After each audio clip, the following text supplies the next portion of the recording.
சார்ந்த களம் புதிது அமைப்பின் தலைவரும் இந்த விழாவின் தலைவருமான கவிஞர் கரிகாலன் அவர்களே,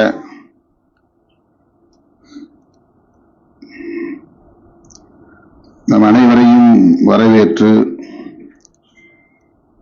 நிகழ்வை தொகுத்து வழங்கிக் கொண்டிருக்கிற மருத்துவர் சுடர் அவர்களே,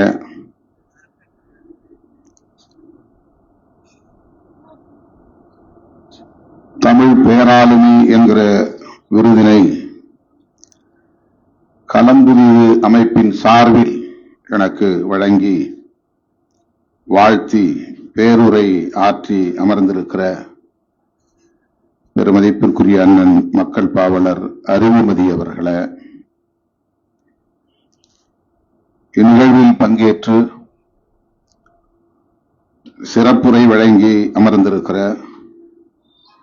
கவிஞர் மனுஷ்யபுத்திரன் அவர்களே, எழுத்தாளர் பவா செல்லதுரை அவர்களே, கவிஞர் சுகிர்தராணி அவர்களே,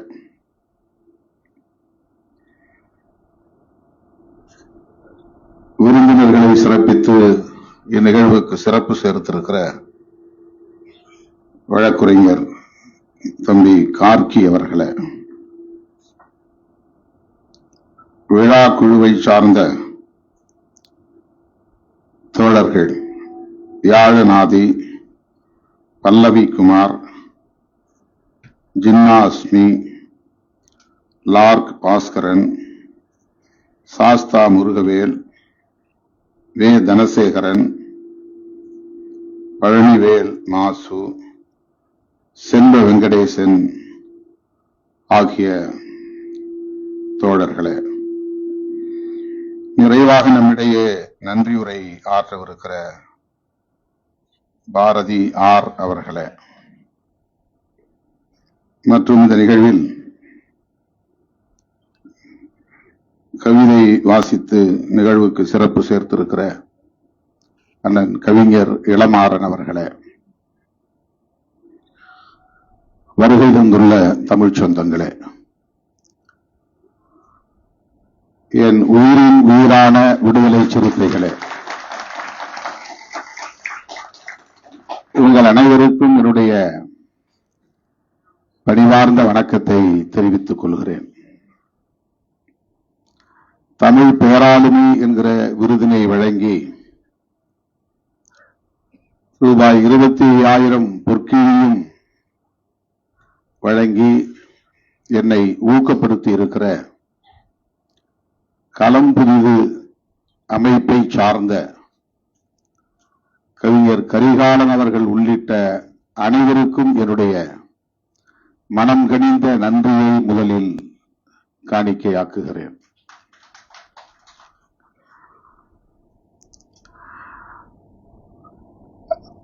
இந்த விருதினை எனக்கு வழங்கி என்னை பாராட்டி புகழ்ந்து பேசினார்கள் என்பதாக நான் புரிந்து கொள்ளவில்லை. தமிழ் சமூகத்தில் இன்னும் என்னை ஏற்க தயங்குகிறவர்களுக்கு, ஒரு ஆளுமையாக ஏற்க தயங்குகிறவர்களுக்கு, ஒரு தலைவனாக ஏற்க தயங்குகிறவர்களுக்கு பாடம் எடுக்கிற ஒரு நிகழ்வாக இதை நான் பார்க்கிறேன்.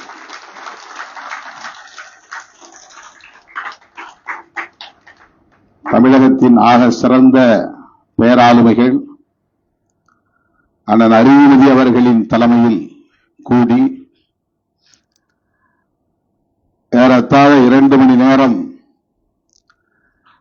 இந்த நிகழ்வின் ஊடாக திருமாவளவன் என்கிற ஒரு ஆளுமையை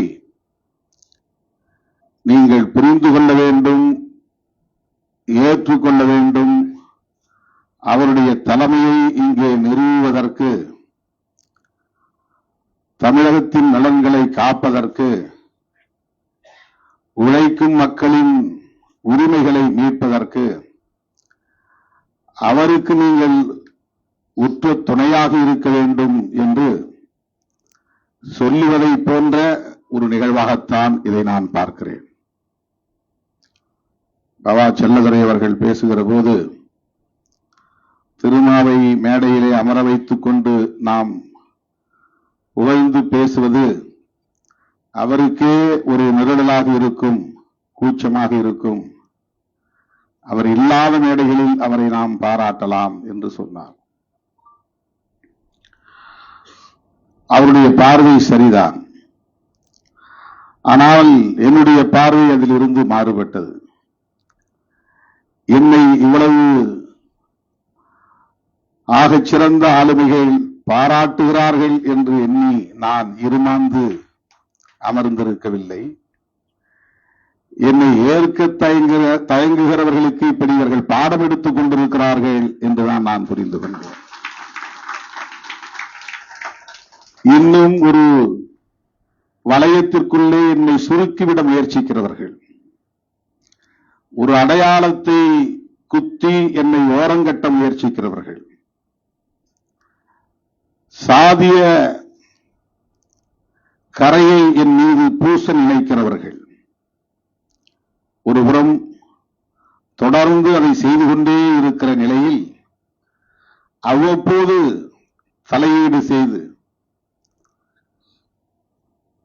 திருமாவை அப்படி நீங்கள் முடக்கிவிட அனுமதிக்க மாட்டோம் என்று அண்ணன் அறிவுமதி அவர்களும் அவருடைய பரிவாரங்களும் என்னை அந்த நெருக்கடியிலிருந்து மீட்கிற முயற்சிகளில் ஈடுபட்டு வருகிறார்கள். அப்படி ஒரு நிகழ்வாகத்தான் இந்த நிகழ்வை நான் பார்க்கிறேன். தொடக்க காலத்தில் நான் அரசியலில் அடியெடுத்து வைத்த போது என்னை ஏற்றுக்கொண்ட தம்பிகள் என்னை அண்ணன் என்று அழைத்தார்கள் என்பதை தாண்டி சேரி புயல் என்று அடையாளப்படுத்தினார்கள். சேரிக்கான ஒரு தலைவன் ஒரு புயலை போல் கிளம்பி வந்திருக்கிறான், இது தமிழகத்தை ஆட்டி படைக்கிற புயல் என்று சொல்லக்கூடிய வகையில் 90களின் தொடக்கத்திலே அப்படித்தான் உரிமை கோரினார்கள். சேரி புயல் என்றுதான் என்னை தொடக்கத்திலே அழைத்தார்கள். ஒரு அரசியல் பொதுக்கூட்டத்திலும் கூட மூப்பனார் அவர்கள் மேடையில் அமர்ந்திருந்த போது அண்ணன் என்எஸ்வி சித்தன் அவர்கள் இப்போது சேரி புயல் திருமாவளவன் பேசுவார் என்றதும் சாதி வெறியர்கள் கற்களை எடுத்து வீசினார்கள். மேடையை நோக்கி சரமாரியாக கற்கள் விழுந்தன. அப்படி ஒரு அடையாளத்தை என் மீது நம்பிக்கை கொண்ட தோழர்கள், இளைஞர்கள், பொதுமக்கள் நமக்காக ஒரு தலைவன் வந்திருக்கிறான் என்று ஏற்றுக்கொண்டவர்கள் ஒரு அடையாளத்தை என் மீது சுமத்தி எனக்கு ஒரு அடைமொழியை தந்து அழைத்த போது சேரி புயல் என்று சுவர்களில் எழுதினார்கள், சுவரொட்டிகளில் அச்சிட்டார்கள், துண்டறிக்கைகளில் அச்சிட்டு கொடுத்தார்கள். இப்படி ஒரு அடையாளம் என்னை சூழ்ந்த சூழலில் அடுத்த பரிணாமமாக இந்த இயக்கத்திலே இடதுசாரி சிந்தனை உள்ள இளைஞர்கள் வந்து சேர்ந்தபோது என்னை சேரிகளின் சேக்குவாரா என்று அழைத்தார்கள். அப்படி 8 பிட்டு 10 பிட்டு என்று சொல்லக்கூடிய வகையிலே பெரிய பெரிய சுவரொட்டிகளை, மெகா சுவரொட்டிகளை அச்சிட்டு அந்த சேரி என்கிற அடையாளத்தோடு அதே நேரத்தில் சேக்குவேராவாக இவரை நாங்கள் பார்க்கிறோம் என்கிற ஒரு முற்போக்கு அடையாளத்தை எனக்கு தந்தார்கள். சேரிகளின் சேக்குவேரா என்று சொன்னார்கள். அந்த அடையாளத்தை கடந்த நிலையில் மறுபடியும் இவன் ஒரு குறிப்பிட்ட சாதிக்கான தலைவன் தான், சாதி சங்க தலைவன் தான் என்று சாதிய உணர்வாளர்கள், எதிர்நிலையில் இருந்தவர்களும் சரி, நேர்மறையாக என்னை ஏற்றுக்கொண்டவர்களும் சரி, அப்படியே அடையாளப்படுத்த முயற்சித்துக் கொண்டிருந்த காலத்தில்தான் நான் தமிழ் பெயர்களை சூட்டி தமிழ் தேசிய அரசியலை உயர்த்தி பிடித்த போது அமெரிக்கா தமிழர்கள் என்னை அழைத்து சிக்காகோ விஸ்வநாதன் போன்றவர்கள் அமெரிக்க மண்ணிலே எனக்கு செந்தமிழ் காவலர் என்கிற விருதினை வழங்கி இன்னொரு பரிமாணத்தை எனக்கு தந்தார்கள். சிங்கப்பூர் தமிழர்கள் செம்மொழி செம்மல் என்ற அடையாளத்தை தந்து என்னை பாராட்டினார்கள். இவையெல்லாம் போராட்ட களத்தில் காலப்போக்கில் அவ்வப்போது நிகழ்ந்த பரிணாம மாற்றங்கள். சேரி புயல், சேரிகளின் சேக்குவாரா, செந்தமிழ் காவலர், செம்மொழி செம்மல் என்றெல்லாம் என்னை அவ்வப்போது அழைத்த நிலையில் எனக்கு நிலைத்து போன ஒரு பெயர்தான் எழுச்சி தமிழர் என்கிற பெயர். இவரை நீங்கள் சேரிக்குள் என்கிற ஒரு சிமிழுக்குள் அடைத்து விடாதீர்கள். இவர் தமிழர்களுக்காக எழுந்து வந்திருக்கிற ஒரு தலைவன் என்று அடையாளப்படுத்தியவர் அண்ணன் அறிவுமதி அவர்கள். அது ஒரு அடையாள அரசியலுக்குள் மூழ்கிவிடக்கூடாது, முடங்கிவிடக்கூடாது, இன்னும் விரிந்த தளத்தில் திருமாவின் தலைமை நிறுவப்பட வேண்டும் என்று உணர்ந்த ஒரு ஆளுமையின் முயற்சி. துபாய் தோழர் வந்திருக்கிறார், இசாக். துபாயிலே என்னை அழைத்து ஒரு நிகழ்ச்சியை நடத்த விரும்பினார்கள். அங்கே எனக்கு ஏதேனும் ஒரு பாராட்டு பட்டத்தை வழங்க வேண்டும் அல்லது விருதினை வழங்க வேண்டும் என்று அவர்கள் விரும்பிய போது தொலைபேசி வாயிலாக அண்ணன் அறிவுமதி அவர்களிடத்தில் தொடர்பு கொண்டு கேட்டபோது அவர் சொன்னதுதான், திருமாவுக்கு எழுச்சி தமிழர் என்று நீங்கள் ஒரு பாராட்டை தர வேண்டும், பட்டத்தை தர வேண்டும், அடைமொழியை தர வேண்டும் என்பதாகும். அது இன்றைக்கு நிலைத்து போயிருக்கிறது. இவையெல்லாம் எனக்கு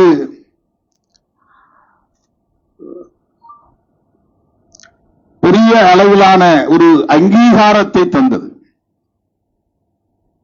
இந்த அங்கீகாரம் எனக்குள் உறங்கி கிடக்கிற போர்க்குணத்தை சுப்பியதை தவிர தலைக்கணத்தை ஏற்படுத்தவில்லை. எனக்குள் கனன்று கொண்டிருக்கிற நெருப்பை அது மேலும் ஊதியது, ஊதி பெருக்கியது. தோழர்களே, ஒவ்வொரு தனி மனிதனுக்குள்ளும் இந்த ஏக்கம் உண்டு.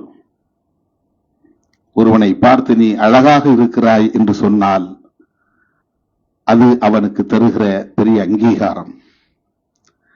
உன் உடை நன்றாக இருக்கிறது என்று சொன்னால் அது அவனுக்கு தருகிற பெரிய அங்கீகாரம். உன் கையெழுத்து அழகாக இருக்கிறது என்று சொன்னால் அவனுக்கு அது கிடைக்கிற மிகப்பெரிய அங்கீகாரம். உன்னுடைய எழுத்து நன்றாக இருக்கிறது, உன் கவிதை நன்றாக இருக்கிறது, உன் பேச்சு வலிமையாக இருக்கிறது என்றெல்லாம் அவ்வப்போது உடன் இருப்பவர்களோ தொலைவில் இருப்பவர்களோ சொல்லுகிற போது அது ஊக்கத்தை தருவதாகவும் உள்ளுக்குள் உறங்கி கிடக்கிற அந்த ஆற்றலை மேலும் மேலும் பன்மடங்கு பெருகச் செய்வதாகவும் அமைகிறது. ஒவ்வொரு சொல்லும் ஒரு அங்கீகாரத்தை தருகிற போது, அந்த ஏற்பிசைவு கிடைக்கிற போது நமக்குள் உறங்கி கிடக்கிற ஆளுமை விழித்துக் கொள்கிறது. அதுதான் ஆளுமை. அந்த ஆளுமையை விழிப்புறச் செய்கிற நிகழ்வுகளாகத்தான் இது போன்ற நிகழ்வுகளை நாம் பார்க்கிறோம். மயங்கி போவதற்கோ இருமாந்து போவதற்கோ இத்தகைய நிகழ்வுகள் அமையுமேயானால் அவர்களுக்குள் எந்த நெருப்பும் இல்லை என்று பொருள், அவர்களுக்குள் எந்த ஆற்றலும் இல்லை என்று பொருள், அவர்களுக்குள் போர்க்குணம் இல்லை என்றுதான் பொருள். அல்லது ஒரு வரியில் சொல்ல போனால் ஆளுமை இல்லை என்று பொருள். ஆகவே இந்த நிகழ்வுகளை நான் இப்படித்தான் புரிந்து கொள்ளுகிறேன்.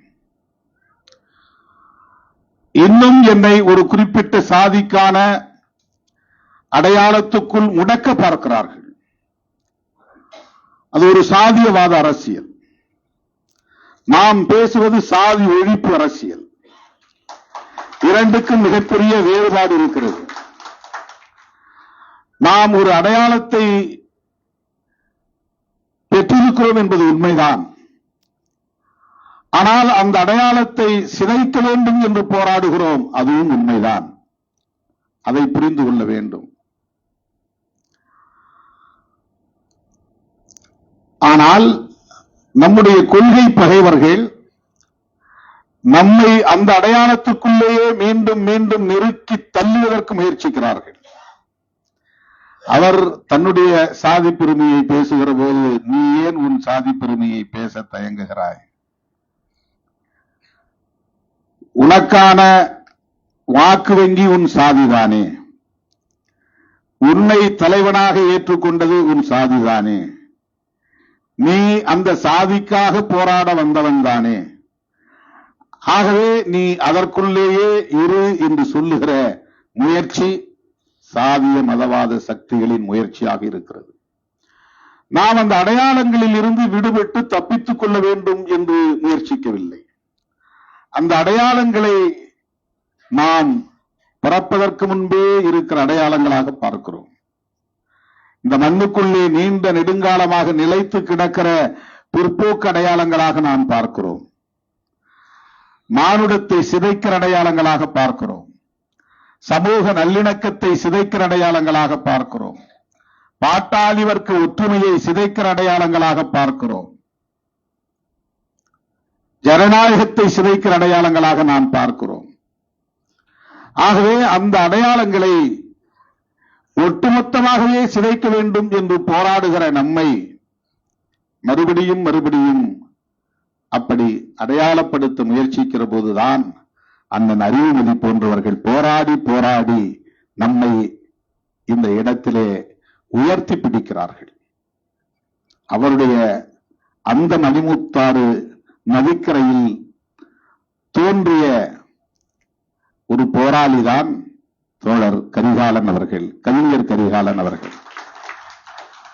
அண்ணன் அறிவுமதி அவர்களின் அரவணைப்பில் வளர்ந்தவர். இன்றைக்கு கரிகாலன் அவர்கள் குடும்பத்தோடு வருகை வந்து இந்த நிகழ்வை நடத்தி கொண்டிருக்கிறார் என்று சொன்னால் அவருக்கு இதனால் எந்த அரசியல் பயனும் இல்லை. அதுவல்ல அவருடைய நோக்கம். திருமாவளவன் என்கிற ஒரு தலைமையை சூழ்ந்திருக்கிற பிற்போக்கு அடையாளங்களை எல்லாம் சக்திகளை எல்லாம் பின்னுக்கு தள்ள வேண்டும், ஓரம் கட்ட வேண்டும் என்கிற புரிதல் தான். இது ஒரு இலக்கிய ஆளுமை என்கிற புரிதலில் எனக்கு வழங்கப்பட்ட விருது அல்ல. அரசியல் ஆளுமை என்கிற புரிதலில் எனக்கு வழங்கப்பட்டதல்ல. ஆக சிறந்த ஒரு அரசியல் தலைவர் என்கிற அடிப்படையில் வழங்கப்பட்டதல்ல. அப்படி நான் பார்க்கவில்லை. தமிழ் சமூகத்தில் இந்த ஆளுமையை ஏற்பதற்கு மிகப்பெரிய தயக்கம் இருக்கிறது, தேக்கம் இருக்கிறது, ஒரு அடையாள சிக்கல் இருக்கிறது. அந்த சிக்கலை உடைப்பதற்கான ஒரு முயற்சியாக நான் பார்க்கிறேன். அந்த தேக்கத்தை உடைப்பதற்கான ஒரு முயற்சியாக நான் பார்க்கிறேன். அந்த தயக்கத்தை சிதறடிப்பதற்கான ஒரு முயற்சியாகத்தான் நான் பார்க்கிறேன். அப்படி எண்ணி நான் பெருமைப்படுகிறேன். இன்னொன்றையும் நான் சொல்ல வேண்டுமானால், கவிஞர் சுகரராணி ஒரு கோணத்திலே என் கவிதைகளை நான் அப்போது மாணவ பருவத்திலே எழுதிய கவிதைகளை இங்கே அண்ணன் அறிவுமதி அவர்கள் சொன்னதைப் போல குறிப்புகள் இல்லாமலேயே அவர் இங்கே பேசியதை நாம் பார்த்தோம். சில கவிதைகள் நான் பாடலுக்காக எழுதியது, கட்சி பாடலுக்காக. சில தமிழ் மண்ணிலே அவ்வப்போது தலைவர்களை பற்றி நான் எழுதியது. சொல்லப்போனால் நான் கல்லூரி காலத்தில் அப்போது எனக்கு அண்ணன் அறிவுமதி அவர்கள் அறிமுகமாகவில்லை, எனக்கு அந்த வாய்ப்பு கிடைக்கவில்லை. அது ஒரு கெடு வாய்ப்பு என்றுதான் நான் கருதுகிறேன். அதாவது வாய்ப்பு அமையாமல் போனது என்று கருதுகிறேன். ஒரு நல்வாய்ப்பு இருந்திருந்தால், அவரை சந்தித்திருந்தால் என் பாதை மாறி இருக்கும். எனக்கு கவிதைகளில் மிகுந்த ஆர்வம் உண்டு. மீரா கவிதைகளை படித்திருக்கிறேன், அப்துல் ரஹ்மான் கவிதைகளை படித்திருக்கிறேன், மேடைகளில் மாணவர்களோடு பேசுகிற போது மேற்கோள் காட்டியெல்லாம் பேசியிருக்கிறேன்.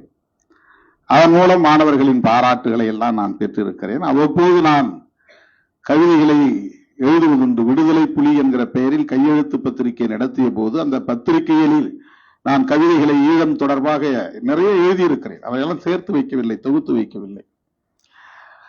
என்னுடைய வயதுக்கு மீறிய உறவுதான் எனக்கு அப்போது இருந்தது. என்னுடைய வயதுக்கு மீறிய உறவு என்றால், நான் கவிஞர் காசி ஆனந்தன் அவர்களை போய் சந்திப்பேன், நானாக தேடி போய் பார்ப்பேன். கவிஞர் சுரதா அவர்களை போய் நான் தேடி பார்த்திருக்கிறேன். கவிஞர்களோடு சேர்ந்து ஒரு முறை கலைஞரை போய் பார்த்திருக்கிறேன். அந்த கவிஞர் வட்டாரத்தின் சார்பிலே அவர்களோடு நான் பல நிகழ்ச்சிகளில் கலந்து கொண்டிருந்த போது அவரை சந்திக்க சென்றார்கள், என்னையும் அழைத்துக் கொண்டு போனார்கள். இதெல்லாம் 79, 80 அந்த காலகட்டம், 80களின் தொடக்கத்திலே, 40 ஆண்டுகளுக்கு முன்னால். எந்த நேரமும் ஏதேனும் ஒரு கவிதை புத்தகம் என் கையிலே இருக்கும், ஏதேனும் ஒரு கவிதை புத்தகம். அப்படி கவிதைகளை வாசிப்பதில் எனக்கு ஒரு பெரிய ஆர்வம் உண்டு. எனக்கு தெரிந்த நடையில் மரபு கவிதைகளாக எழுதுவேன். எனக்கு இந்த புது கவிதை இன்னும் பிடிபடவில்லை. அந்த வடிவத்துக்குள், அந்த படிமத்துக்குள் என்னால் இன்னும் என்னை பொருத்த முடியவில்லை. எழுதி மோனை கொண்டு எழுதுவது உண்டு. ஒரு முறை நான் காசி ஆனந்தன் ஐயா அவர்களை போய் சந்தித்த போது அவர் எங்கிருந்தோ வந்த ஒரு மடலை படித்து கண்ணீர் விட்டு அழுது கொண்டிருந்தார். அது நான் 3வது முறையாக அவரை சந்திக்க போகிறேன். ஐயம்பெருமாள் கோவில் தெரு என்று ராயப்பேட்டையில் இருக்கிறது. அங்குதான் அவருடைய வீடு அப்போது இருந்தது. நான் மாணவனாக இருந்தபோது இப்படித்தான் தேடி அலைவதுண்டு. பெரியார் திடலுக்கு போவேன், கவியரங்குகள் எங்கே நடந்தாலும் போய் உட்கார்ந்து கேட்பேன். நானாகவே அந்த உறவை ஏற்படுத்திக் கொண்டேன். அந்த அடிப்படையில் தான் கண்ணதாசன் இலக்கிய பேரவை என்ற ஒரு அமைப்பு எம் சி ராஜா மாணவர் விடுதியிலே உருவானது. அந்த அமைப்பை உருவாக்கிய ஒரு பார்வையை இழந்த தோழர் என்னை கட்டாயப்படுத்தி அந்த அமைப்புக்கு செயலாளராக, பொதுச் செயலாளராக நியமித்தார். அதன் மூலம் நான் உடனே ஒரு மாநாடெல்லாம் போட்டேன். ஈழத் தமிழர்களுக்கு ஆதரவாக மாணவர்கள் மாநாடு 1984 பிப்ரவரி 4ஆம் தேதி பெரியார் திடலில் அந்த மாநாட்டை நான் நடத்தினேன். அப்படித்தான் அந்த உறவு. அப்ப காசி ஆனந்தன் ஐயா அவரிடத்திலே ஒரு அந்த விடுதலை புலி இதழை கொண்டு போய் நான் காட்டினேன். கையாலே எழுதுவேன் இரவெல்லாம். இப்படி கண் வீழ்ச்சி எழுதி எனக்கு வந்து மஞ்சக்கா மாலை வந்துருச்சு. தம்பி பாலாஜி அவருடைய தந்தை, எனது அண்ணன் MS மணி அவர்கள் தான் என் கண்ணை பார்த்துட்டு, என்னப்பா கண்ணுல மஞ்சகா மாலை மாதிரி இருக்குன்னு சொல்லி கண்டுபிடிச்சு என்னை கொண்டு போய் ஒரு நாட்டு வைத்தியர் இடத்துல மருந்து வாங்கி கொடுத்தார். அதுக்கப்புறம் அந்த கண் சரியா, மஞ்சகா மாலை சரியாச்சு. கண்ணு முடிக்காத, இரவெல்லாம் உட்கார்ந்து எழுதுவேன். நான் படம் ஒட்டுவேன்.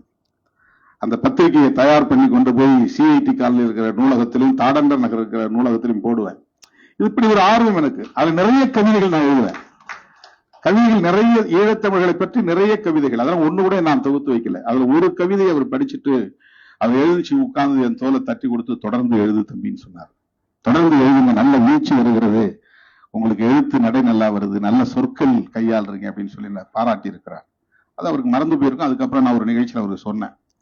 நெல்லை கணபதியின் ஒரு கவிஞர், அவருதான் என்ன அப்பப்போ ஊக்கப்படுத்தக்கூடியவராக இருந்தார். இதெல்லாம் நான் 82, 85 அந்த காலகட்டத்தில் சொல்றேன். அப்போ கவிதை எழுதுவதில், கவிதை படிப்பதில் எனக்கு பெரிய ஆர்வம் உண்டு. அதுல ஒரு தம்பி பாட்டு பத்தி அவங்க படிச்சாங்க. அந்த தம்பி பாட்டு வந்து, நான் இந்த வீதிகளில் திரியும் குழந்தைகளை ஒருங்கே திரட்டி ஒரு இடத்துல உட்கார்ந்து அவங்களுக்கு பாடம் சொல்லி கொடுக்குற ஒரு வேலை ஒரு 3 மாசம் செஞ்சேன். ஒரு NGOல நான் ஃபார்மல் எஜுகேஷன் அப்படின்னு சொல்லிட்டு சாப்பாட்டுக்காக மாசம் 300 ரூபாய் கொடுத்தாங்க. நான் MA முடிச்சுட்டு BL சேரும்போது இடையில கோடை விடுமுறை. கோடை விடுமுறையில 1.5 மாசம் லீவு. நான் லாவுக்கு அப்ளை பண்ணிட்டு எனக்கு கார்டு வரும்னு காத்துக்கிட்டு இருக்கிறேன். அப்பதான் வேலை செஞ்ச ஒரு 2 மாசம். அப்ப நான் எழுதின கவிதை அது. இந்த ஸ்ட்ரீட் சில்ட்ரனுக்காக எழுதிய கவிதை அது, அந்த பிள்ளைகளுக்காக. அது அந்த கவிதைகளை தொகுத்து வச்சிருக்கிறாங்க. அப்படி கவிதையில் எனக்கு ஒரு பெரிய ஈடுபாடு உண்டு. ஆனா இப்ப விட்டுட்டேன். பாபா செல்லத்துறை அவர்கள் பயப்பட வேண்டியதில்லை. அந்த நரிபதி அவர்கள் ஆவேசப்பட்டார். அப்ப பாபா செல்லத்துறை அவர்கள் சொன்னார், நான் அந்த அர்த்தத்துல சொல்லல, நீங்க அதை தாண்டி வெளியே போயிட்டீங்க, ரொம்ப தூரம் போயிட்டீங்க அப்படின்னு. அதை நான் ஏற்றுக்கொள்கிறேன். அதை தாண்டி என்று சொன்னால் மக்களை திரட்டுவது, அமைப்பாக்குவது என்பது மிகப்பெரிய பணி, சாதாரணமான பணி அல்ல. ஒரு எழுத்தாளனாக நாம் எவ்வளவு நேரத்தை எடுத்துக்கொண்டு படிக்கவும், சிந்திக்கவும், படைக்கவும் இயலும். ஆனால் மக்களை சந்தித்து மக்களிடம் கற்றுக்கொள்வதும், மக்களுக்கு நாம் கற்றுக் கொடுப்பதும், கற்றலும் கற்பித்தலும் சாதாரணமான பணியே அல்ல. எல்லாரும் அரசியல்னாலே ரொம்ப வெறுப்பா பாக்குறாங்க. ஒரு அரசியல் கட்சியை உருவாக்கி அந்த அரசியல் கட்சியை நீர்த்து போகாமல் பல பத்தாண்டுகள் வெற்றிகரமாக வழிநடத்துவது என்பது அவ்வளவு இலகுவான ஒன்று அல்ல. அவ்வளவு இலகுவான ஒன்று அல்ல.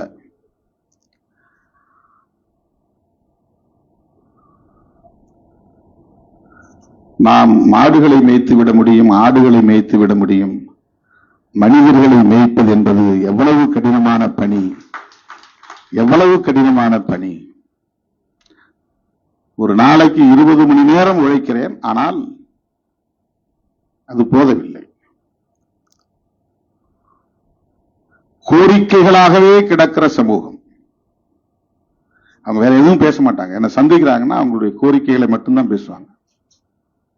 20 மணி நேரம் நாம் பொதுமக்களை சந்திக்கிறேன்னா 20 மணி நேரமும் பிரச்சனைகளும் கோரிக்கைகளும் தான்.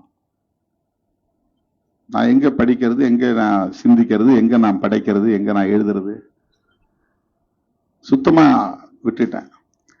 இப்ப நான் அமைப்பாய் திரள்வோம் அப்படிங்கிற கட்டுரையை நான் யார மனசுல வச்சு எழுதினா, என் கூட இருக்கிறவங்களை மனசு வச்சு தான் எழுதினேன். அவங்களுக்காக தான் எழுதினேன். நான் ஒரு எழுத்தாளரா பரிணமிக்கணுங்கிறதுக்காக எழுதல. 25 ஆண்டுகள் நான் களத்திலே கண்ட அனுபவங்களை, உணர்ந்து கொண்ட அரசியலை, புரிந்து கொண்ட அரசியலை, உள்வாங்கிக் கொண்ட அரசியலை நான் ஒரு அமைப்பு உருவாகாமல் இதை சாதிக்க முடியாது என்று உணர்ந்து அமைப்பாக்குவதற்காக உடனிருப்பவர்களை, இப்ப இருக்கிறவங்க அத்தனை பேரும் அமைப்பாயிட்டாங்கன்னு சொல்ல முடியாது. ஏதோ ஒரு ஈர்ப்புல என்னோடு இருக்கிறாங்க.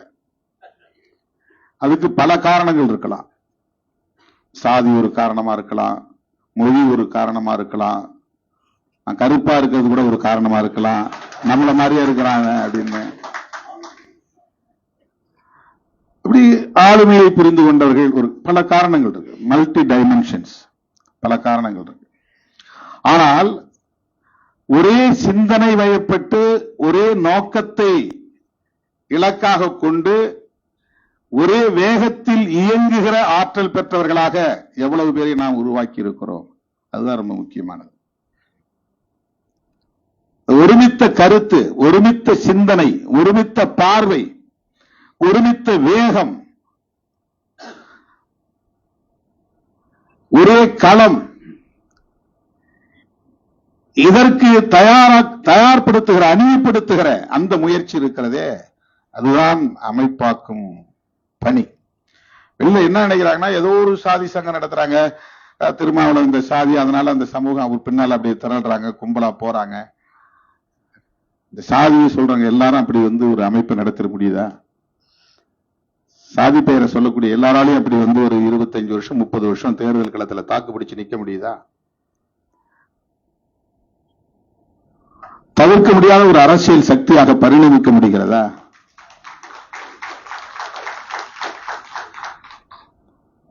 இப்ப ஏதோ ஒண்ணு அங்க இருக்கு. வெறும் சாதி மட்டும் அதை சாதித்து விட முடியாது. இப்ப இது 35 ஆண்டு கால பொது வாழ்க்கையிலே, 25 ஆண்டு காலம் தேர்தல் அரசியலிலே எவ்வளவு அவமானங்களையும், அவமதிப்புகளையும், காயங்களையும், வலிகளையும் சகித்துக் கொண்டு தாக்கு பிடித்து இயக்கம் சிதறி போகாமல், நீர்த்து போகாமல் வழிநடத்தி ஒரு மாநில கட்சியாக அங்கீகாரம் பெற்றிருக்கிறோம் என்று சொன்னால் இதற்கு பின்னால் இருக்கிற இந்த வரலாறு என்பது அவ்வளவு இலகுவானதல்ல.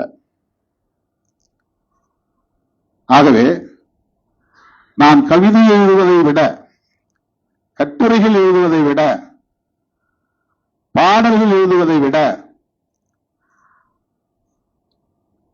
மக்களோடு இருப்பதே அதிக நேரம் என்று தவிர்க்க முடியாத ஒரு தேவையை உணர்ந்து அதிலே என்னை முழுமையாக ஒப்படைத்துக் கொண்டிருக்கிறேன்.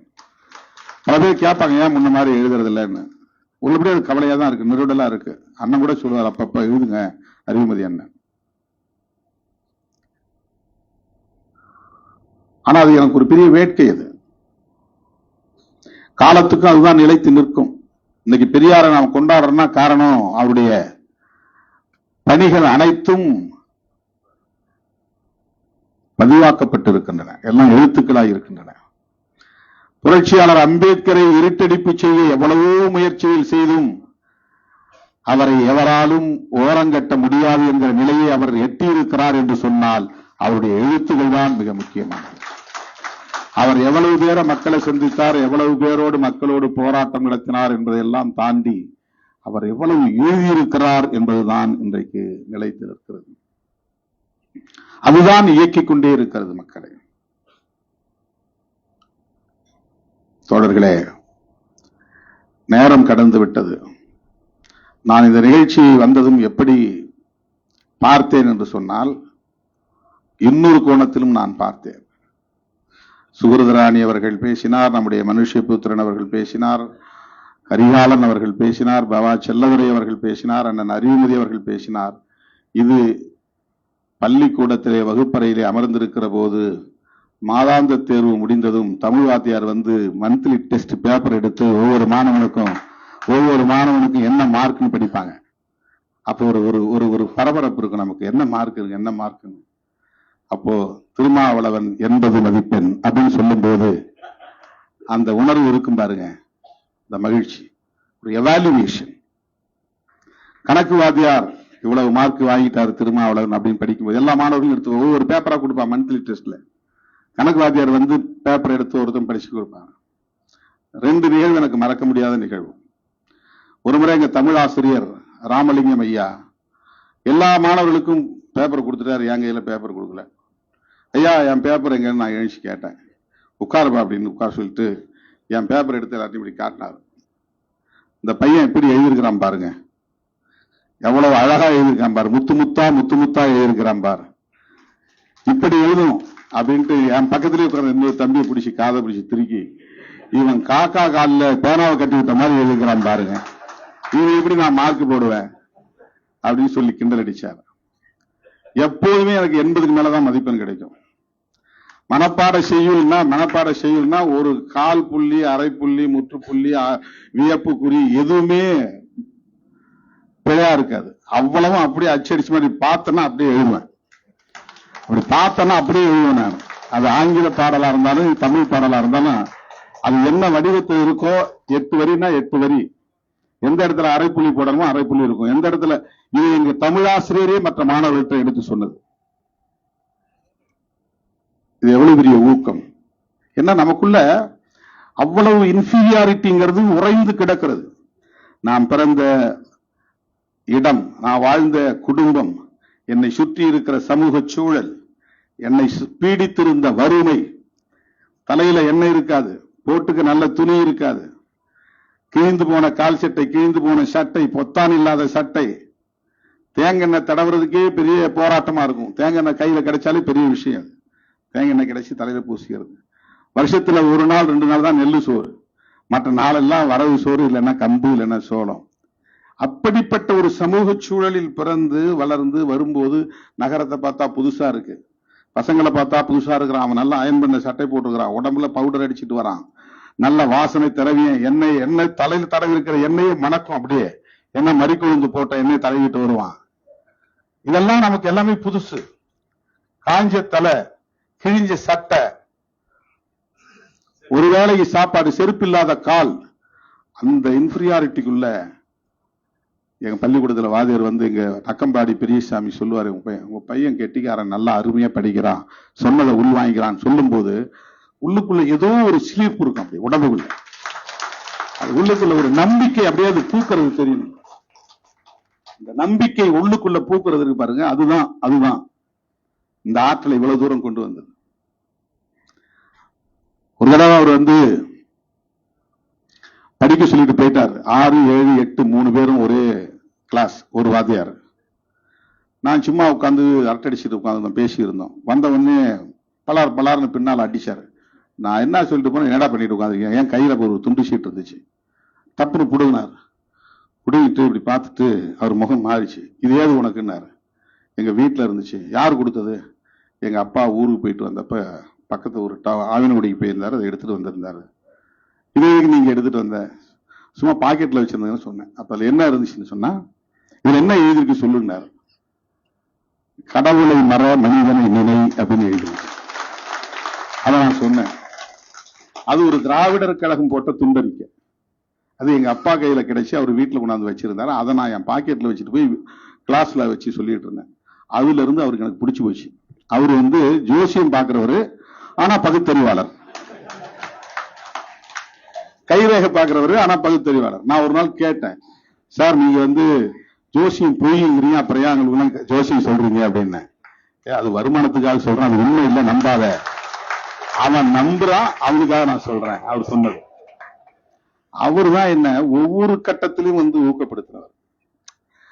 அந்த ஏன்னா எல்லா பிள்ளைகளும் வந்து வசதியான குடும்பத்திலிருந்து வர பிள்ளைங்க, எல்லாத்தையும் புஸ்தகம், என்ற புஸ்தகம் இருக்காது, தமிழ் புத்தகம் இருக்காது, ஆங்கில புத்தகம் இருக்காது, ஒண்ணுமே இருக்காது, ஒரு சப்ஜெக்டே இருக்காது, சும்மா தான் போவேன். அவர் சண்டை போட்டு ஒவ்வொருத்தையும் சொல்லி அவங்க இந்த புத்தகத்தை கொடுன்னு சொல்லுவார். அது அவர் கொடுத்த விருது. அந்த பள்ளிக்கூடத்தில் 6ஆம் வகுப்பு 7ஆம் வகுப்புல அவர் கொடுத்த விருது.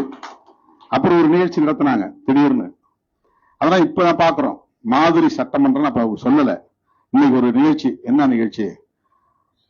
முதலமைச்சர், சபாநாயகர், அமைச்சர்கள் எல்லாம் சட்டசபை கூடுற மாதிரி ஒரு நிகழ்ச்சி.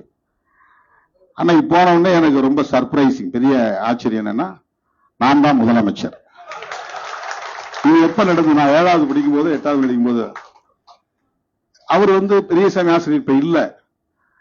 எனக்கு தெரிஞ்ச தம்பி ஒருத்தர், அவர் வந்து சபாநாயகர். ஒரு பெண், 2 பெண்கள். ஒரு பெண்ணு விவசாயத்துறை அமைச்சர், இன்னொருத்தர் ஹெல்த்துக்கு சுகாதாரத்துறை அமைச்சர். அப்படின்னு ஒரு 5-6 பேர் அமைச்சர் போட்டு ஒரு மாதிரி சட்டமன்றத்தை நடத்தினாங்க. இப்ப அன்னைக்கு அது ஏதோ நமக்கு புரியல. ஆனா அது எவ்வளவு பெரிய தாக்கத்தை உள்ளுக்குள்ள ஏற்படுத்தி இருக்கு. ஒரு முதலமைச்சரா உட்கார்ந்து அவங்க கேட்கிற கேள்விக்கெல்லாம் பதில் சொல்ற மாதிரி நிகழ்ச்சி, சபாநாயகர் போய் அழைச்சிட்டு வர்ற நிகழ்ச்சி. இது அன்றைக்கு அவர் தந்த இன்னொரு விருது. இப்படித்தான் தோழர்களே, வகுப்பறையில ஆங்கில வாத்தியார் கொடுக்கிற மதிப்பெண், கணக்கு வாத்தியார் கொடுக்கிற மதிப்பெண், அறிவியல் வாத்தியார் கொடுக்கிற மதிப்பெண் போலதான் பவா செல்லதுரை அவர்கள் ஒரு கோணத்திலே ஒரு எவாலுவேஷன். திருமான்னா இப்படிதான். எனக்கு அவர் என்ன நினைச்சிட்டு இருக்காரு எனக்கு தெரியாது இல்லையா? என்னை பத்தி என்ன அவர் மதிப்பீடு செய்து வைத்திருக்கிறார் எனக்கு தெரியாது. ஆனால் அறிவுமதி அவர்கள் என்ன மதிப்பீடு செய்திருக்கிறார் அப்படிங்கறத எழுச்சி தமிழர் அவரை அடையாளப்படுத்திய போதே நாம் புரிஞ்சுக்கிட்டோம். எவ்வளவோ நெருக்கடிகள் வந்துச்சு, சாதி அடிப்படையிலான பிரச்சனைகள் வந்துச்சு, முரண்பாடுகள் வந்துச்சு. அந்த நிலையிலும் திருமா பக்கமே நின்றவர் தான் அண்ணன் அறிவுமதி அவர்கள். அவர் பெரியாரின் பிள்ளை என்கிற அந்த நிலையை உறுதிப்படுத்தியவர். யார் என்ன சொன்னாலும் சொல்லட்டும், நாங்க திருமா பக்கம் தான் நிற்போம். அண்ணன் எடுத்துக்கின்ற முயற்சி தான் நாங்கெல்லாம் தமிழ் பாதுகாப்பு இயக்கத்தில் மருத்துவரோடு சேர்ந்து நாங்க பயணித்தோம். அது ஒரு தேர்தல் வந்ததும் சிதறி போச்சு. அப்படி சிதறி போன நேரத்தில் பல தமிழறிஞர்கள் என் மேல சில விமர்சனங்களை வச்சுட்டு வெளியே போயிட்டாங்க. ஆனா அந்த நேரத்திலும் அண்ணன் அறிவுமதி அவர்கள் தமிழ் மண்ணுக்கான ஒரு ஆளுமை திருமா, அவரை நாம் கைவிட்டு விடக் கூடாது என்கிற அந்த புரிதலை வெளிப்படுத்தியவர். இப்படிதான் இவரைதான் நாம வந்து ஏற்றுக்கொள்ள வேண்டும். இதெல்லாம் வந்து 20 வருடங்களுக்கு முன்னால் நடந்தது. 15 வருடங்களுக்கு 20 வருடங்களுக்கு முன்னால், இப்ப நிகழ்ந்தவை அல்ல. எனது அருமை தோழர்களே, தோழர் கரிகாலன் அவர்களுக்கு நான் எனது நெஞ்சார்ந்த நன்றியை தெரிவித்துக் கொள்கிறேன். இது எனக்கு நீங்கள் தந்திருக்கிற ஒரு ஏற்பு செய்வு. எனக்கு தந்திருக்கிற ஒரு ஊக்கம், என்னை ஏற்க மறுக்கிறவர்களுக்கு நீ நடத்தி இருக்கிற ஒரு வகுப்பு, எனது மனமார்ந்த நெஞ்சார்ந்த நன்றியை மீண்டும் ஒரு முறை காணிக்கையாக்கி நிறைவு செய்கிறேன். நன்றி, வணக்கம்.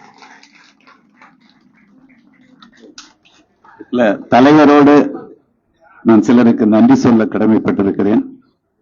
இந்த இயக்கத்தை, என் தலைவரை இவ்வளவு வெளிச்சப்படுத்தியதில் இந்த விருதுகள் மட்டுமல்ல, நீள நீளமான சுவர்களில் தங்கள் கை வலிக்க வலிக்க வண்ணங்களில் என் தலைவன் பெயரை எழுதினார்களே, அந்த ஓவியர்களுக்கு இங்கே நீங்கள் நன்றி சொல்ல கடமைப்பட்டிருக்கிறோம். அகலகலமான சுவரொட்டிகளை அடித்து அதில் பசை தடவிய அந்த உணர்வாளர்களுக்கு நாம் நன்றி சொல்ல கடமைப்பட்டிருக்கிறோம். நன்றி, வணக்கம்.